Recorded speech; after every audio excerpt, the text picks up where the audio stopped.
Honorable members, there have been enough reflections on Dr. B.R. Ambedkar. Leader of the opposition was very focused. I hope he was here. But it was a glorious moment for me as a member parliament in 1989 that it was during our tenure of 9th Lok Sabha that we could give the great man something that was long overdue, Bharat Ratna. Professor Manoj Jha.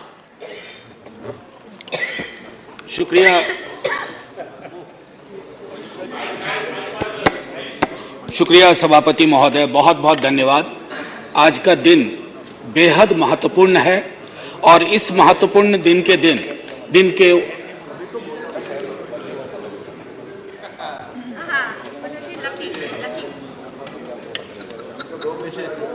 नहीं शुक्रिया madam मेरी शुभकामनाएं स्वीकार करें। मैं यहां से बोल रहा हूं, इधर मैं यहां से बोल रहा हूं। शुक्रिया, बहुत अच्छा अवसर है कि आप यहां आई हैं। कितनी खुशी हो रही है बता नहीं सकता। आज सुबह माननीय सभापति महोदय ने कहा था कि ह्यूमर वगैरह हमारी जिंदगी से चला गया, तो मुझे स्मरण है ये किताब, मैं एक ही किताब लेके आया हूं, ऐसी 5 किताबें हैं कॉन्स्टिट्यूएंट असेंबली डिबेट्स की। तो इसमें सर ऐसी 5 किताबें हैं कॉन्स्टिट्यूएंट असेंबली डिबेट्स। सो माननीय उपसभापति जी, एक मिनट प्लीज। माननीय उपसभापति जी, 75 कैसे बनाया जा रहा है मेरी समझ में नहीं आ रहा है, क्योंकि अगर हम कॉन्स्टिट्यूएंट असेंबली से 75 जोड़े तो 2021 में पूरा होता है, अगर आजादी से जोड़े तो 2022 में पूरा होता है, और अगर पहली लोकसभा से जोड़े तो वो 2027 में पूरा होता है। तो ये 75 की गणना कहां हुई, किस ज्योतिषी ने की मुझे नहीं पता। मेरे हिसाब से 75 नहीं है, लेकिन 75 वाली फील में अपनी बात रखूंगा। हां, तो माननीय उपसभापति जी, हुआ यूं कि सरोजिनी नायडू जी को बुलाया गया बोलने के लिए संभवतः 11 दिसंबर 1946 को। कम लोगों को यहां पता होगा कि सरोजिनी नायडू जी बिहार से चुनकर संविधान सभा में आई थी। तो उनको चेयरमैन साहब ने कहा कि अब बुलबुले हिंद, नाइटिंगेल ऑफ इंडिया आएंगी, लेकिन कविता में अपनी बात कहेंगी, प्रोज में नहीं कहेंगी। उन्हें थोड़ा बुरा लगा, मजाक में ही सही। उन्होंने कहा कि आपका अब ये व्यवहार, आपका ये कहना अनकॉन्स्टिट्यूशनल है। तो उन्होंने कहा नहीं, फिर भी सुनाना होगा। तो उन्होंने एक चीज सुनाई जो मैं पेशे नजर कर रहा हूं माननीय सभापति जी को। सुबह बड़ी बेसब्री से वो कह रहे थे कि ह्यूमर चला गया, तो उन्होंने सुनाया कि बुलबुल को गुल मुबारक, गुल को चमन मुबारक, रंगीन तबीयतों को रंगे सुखन मुबारक। तो ये मैं ये बता रहा हूं कि ये हमारा ध्येय था। अब सुबह चर्चा की, हमारे लीडर ऑफ द हाउस ने बड़ी खूबसूरत चर्चा की और जिक्र किया सर्वपल्ली राधाकृष्णन का। यहां ठीक सामने सर्वपल्ली राधाकृष्णन। उन्होंने एक बात कही थी और मैं वो श्लोक पढ़ना चाहता हूं। मृदुना दारुणं हंति मृदुना हंत्य दारुणम, मृदुना दारुण हंति मृदुना हंत्य दारुणम, ना साध्यं मृदुना किंचित तस्मात् तीव्रतरं मृदु। इसका आशय यह है माननीय सभापति, उपसभापति जी, कि अग्रेशन से, अग्रेसिव बिहेवियर से आप चीजें हासिल नहीं कर सकते। इस देश में मेरे विद्वान साथियों ने उधर से उपलब्धियां गिनाई, हमारे कुछ विद्वान साथियों ने यहां से कमियां गिनाई। मैं दोनों के बीच में चुनौतियां गिनाना चाहता हूं। चुनौतियों की वजह से आज हम यहां हैं, और सिर्फ हम ही नहीं हैं, 140 करोड़ लोगों का यह भवन है, चाहे नया वाला हो या पुराना वाला हो। तो आज के दिन ये मेरी ओर से एक विदाई भाषण भी है, अपने दल की ओर से, इस इमारत को, जिस इमारत में हिंदुस्तान की तकदीर लिखी गई संविधान सभा के माध्यम से, और वो तकदीर लिखने वाले संकीर्ण दायरों में नहीं सोचते थे। मैं उस पर आऊंगा थोड़ा 2 मिनट के बाद। माननीय सभापति जी, बहुत चर्चा होती है, 47 में बंटवारा हुआ था इस देश का, बंटवारे के बावजूद उतनी घृणा, उतनी नफरत, पीड़ा के बावजूद नहीं थी। अभी हाल में एक रोमिला जी की किताब आई, वो कहती हैं बड़ी खूबसूरती से, have we moved from integrated nationalism to segregated nationalism? क्या हम एकीकृत राष्ट्रवाद से एक विभाजित, विखंडित राष्ट्रवाद की ओर बढ़ रहे हैं? क्योंकि यह इमारत, इसकी बुनियाद मेलजोल पे है। इसकी बुनियाद में बंटवारे के बावजूद बंटवारा नहीं हुआ। तो मैं हाथ जोड़ के विनती करूंगा, सरकार जरूर बनाइए, अगला चुनाव भी लड़ेंगे, खूब दिल से लड़ेंगे। इंडिया भी रहेगा, भारत भी रहेगा, कोई में से एक चॉइस नहीं है, क्योंकि हमको इंडिया भारत करके जम्बू द्वीप तक नहीं जाना है। मैं सिर्फ इतना कहूंगा कि वो जो मेलजोल की सीमेंट है, उसका खात्मा हो रहा है, उसको बचाइए। माननीय सभापति जी, मैं दो व्यक्तियों के मध्य में अपनी कुछ बात रखना चाहता हूं। संविधान सभा में ऑब्जेक्टिव रेजोल्यूशन जवाहरलाल जी लेके आए, और संविधान सभा में जब ड्राफ्ट सबमिट हुआ तो बी.आर. अंबेडकर ने वो ड्राफ्ट सबमिट किया। तो मैं सिर्फ कहता हूं, ऑब्जेक्टिव रेजोल्यूशन में बहुत सारी बातें थी, ये प्रस्तावना के बारे में, सॉवरेन डेमोक्रेटिक रिपब्लिक के बारे में काफी कुछ बोल चुके हैं, सॉवरेनिटी गिरवी ना चली जाए, मौलिक अधिकारों के बारे में। हमें आपके पीछे एक तराजू है, वो तराजू हमें लगाना होगा कि मौलिक अधिकार में कहां पहुंचे, सॉवरेनिटी में कहां पहुंचे, डेमोक्रेटिक रिपब्लिक के मसले पे कहां पहुंचे। High flying words don't cover up our failures, let's not look for that. और एक मसला आया, उन्होंने एक जिक्र किया ओथ ऑफ टेनिस कोर्ट।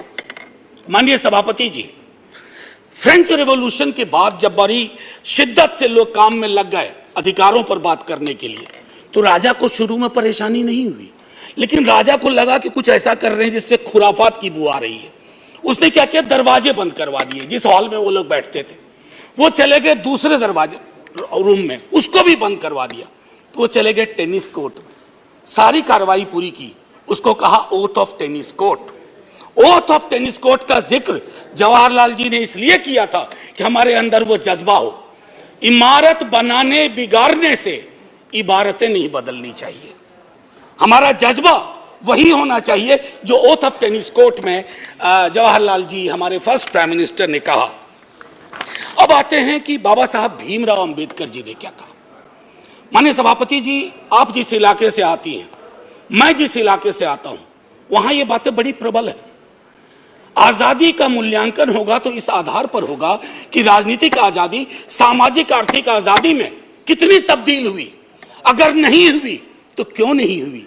उन्होंने कहा था कि एक दिन एक ज्वालामुखी बन जाएगा, और मैं उस ज्वालामुखी को बनते देख रहा हूं। वो इसलिए बनते देख रहा हूं कि जब मैं देखता हूं कि बिहार के जातिगत सर्वेक्षण पे देश के सॉलिसिटर जनरल कोर्ट में खड़े हो जाते हैं, तो मैं देखता हूं ब्लॉक करने की कोशिश हो रही है। यह एस्पिरेशनल वर्ग है, पिछड़ों की बड़ी आबादी, उसके एस्पिरेशन को आप सोशल डेमोक्रेसी के नजरिए से देखिए। जो बाबा साहब कह गए थे, 31 में आखिरी हुई, उसके बाद पाकिस्तान बांग्लादेश बना। क्या इस देश को, यहां की सरकारों को, राज्यों की सरकार को वैज्ञानिक आंकड़े नहीं चाहिए? क्या आप आंकड़े आसमान से गिराएंगे? मैं समझता हूं आज के दिन यह भी हमें सुनिश्चित करना होगा कि हम इन आंकड़ों को लाएं, उसके आधार पर अपनी नीतियां तय करें। एक माननीय सभापति जी, अंबेडकर साहब दो और चीज कह के गए, प्रिवेंटिंग टिरनी ऑफ मेजॉरिटी। मैं बार बार इस सदन में कह चुका हूं कि मेजॉरिटी बेहद आवश्यक चीज है, मेजॉरिटी के बिना सरकार नहीं चलती है, लेकिन मेजॉरिटी और मेजॉरिटेरियनिज्म में फर्क है। यह फर्क अगर हमारी सरकार भूल जाती है तो बहुत बड़ी पीड़ा होती है। जब मेरे मित्र ने कहा, मैं अक्सर देखता हूं हम जैसे लोग छोटी आलोचना भी करते हैं, छोटी मोटी आलोचना जो कभी व्यक्तिगत नहीं होती है। आप कहते हो कि पाकिस्तान चले जाओ, अरे कभी देखा भी हो कितनी जगह है वहां का भूगोल क्या है, इतने लोग नहीं अट पाएंगे। मान लीजिए कि 65% लोगों ने आपको पिछली बार वोट नहीं किया, सबको पाकिस्तान भेज दोगे, ऐसी कोई व्यवस्था होती है? यहीं मेलजुल से रहना है, यहीं मिलकर रहना है। और ये सारी चीजें मैं नहीं कह रहा हूं, खुद अंबेडकर साहब कह के गए थे।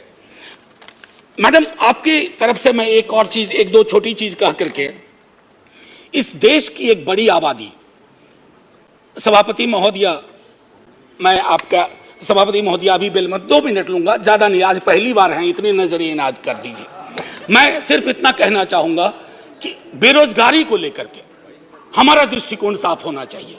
सरकार में आप हो, हम हो, बेरोजगारी हम सबकी पॉलिटिक्स खत्म कर देगा।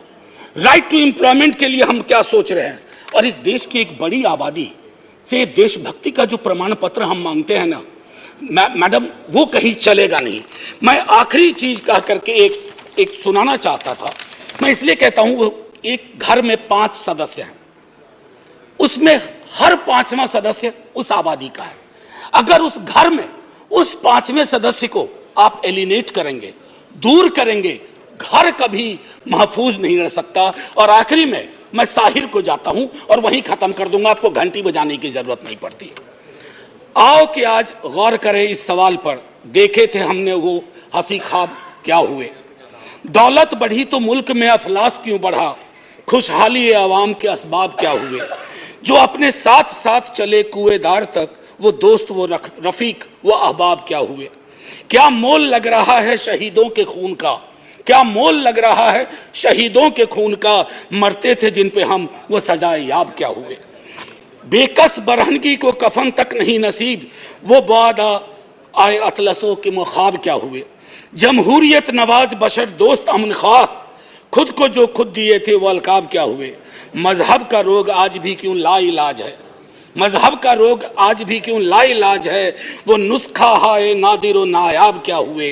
हर कूचा शोला जा रहे, हर शहर कत्लगाह, यकजहतिया हयात के आदाब क्या हुए। सहराए तीरगी में भटकती है जिंदगी, उभरे थे जो उफक पे वो माताब क्या हुए।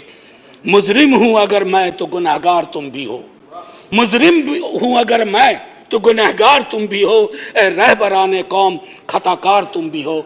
जय हिंद ma'am, and salute to all the freedom fighters, संविधान सभा के उन तमाम लोगों को।